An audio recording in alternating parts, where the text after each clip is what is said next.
श्री सद्गुरु महाराज की जय। आइए महर्षि मेही के दिनचर्या उपदेश से ही आगे का सुनाती हूँ।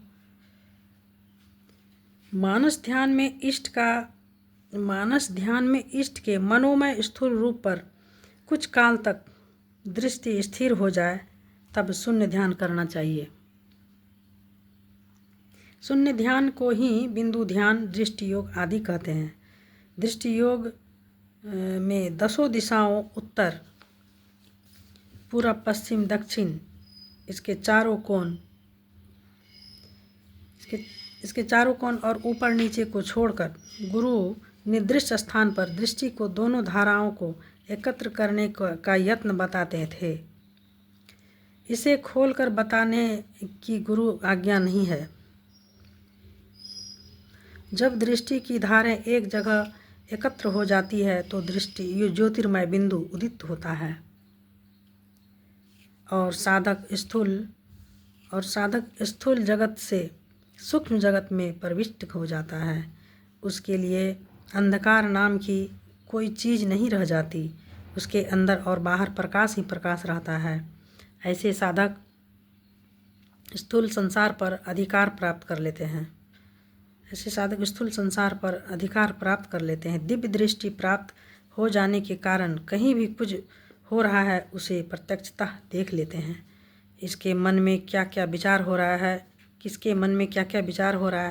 किसकी मौत कब होगी आदि सब बातों की जानकारी हो जाती है। दृष्टि योग बताने के बाद गुरुदेव कह देते थे कि इसके बाद एक और साधन है जिससे परमात्मा की प्राप्ति होती है। वह है श्रुत शब्द योग अथवा नादानुसंधान। दृष्टि योग की क्रिया में जब आप लोग परिपक्व हो जाएंगे तब शब्द योग बताऊंगा।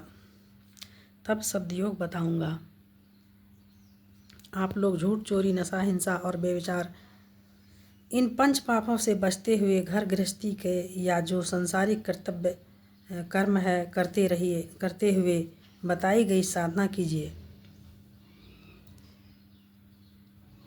सत्संग भी कीजिए।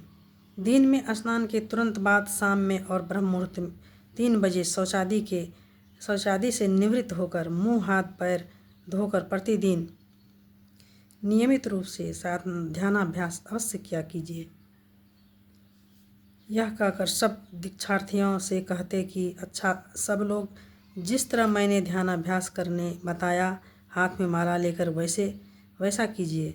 मैं सब लोगों को आशीर्वाद दूंगा। सब लोग ध्यान की मुद्रा में हो जाते थे और आप भी ध्यानस्थ होकर उनकी आध्यात्मिक उन्नति के लिए शुभकामना करते। कुछ देर के बाद सबको आंखें खोलने कहकर अपनी अपनी माला अपने अपने गले में पहन लेने कहते। दीक्षा लेकर लोग गुरुदेव के चरणों में फूल, प्रसाद, प्रणामी आदि चढ़ाते। आपके आदेश से वे कुछ प्रसाद ले लेते और चरणों में सिर नवाकर अपने अपने घर को चले जाते। श्री सद्गुरु महाराज की जय।